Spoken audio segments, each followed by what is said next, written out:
During our last dinner before signing the divorce papers, my husband Nathan looked almost romantic, smiling like the man I once fell in love with. He poured wine into my glass and said softly, "I chose this for you, darling." But there was something in his eyes that felt colder than the wine itself. I excused myself for a moment, and when I returned, the waiter leaned close and whispered, "Please, do not drink from the right glass." My heart stopped.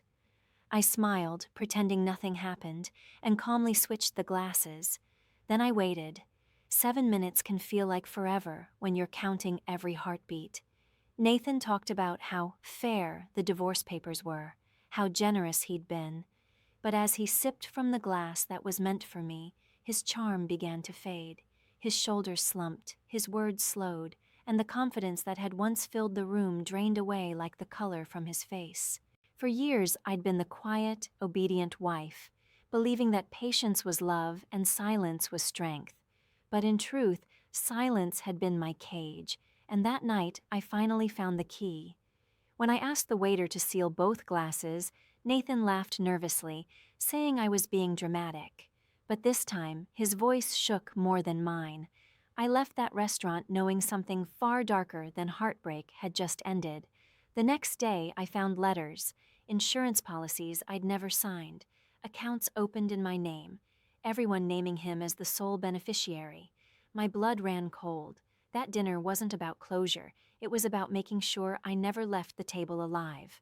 With my lawyer's help, I gathered proof, the sealed glasses, the documents, the waiter's note.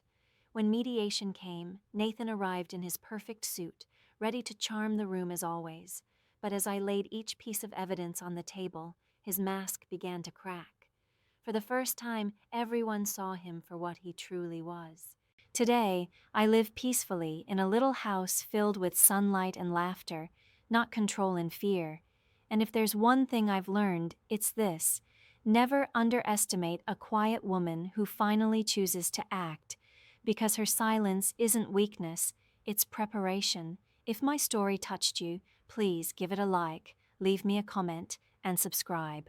Your support means the world to me. It's what helps me keep sharing these stories of strength, justice, and the truth finally shining through.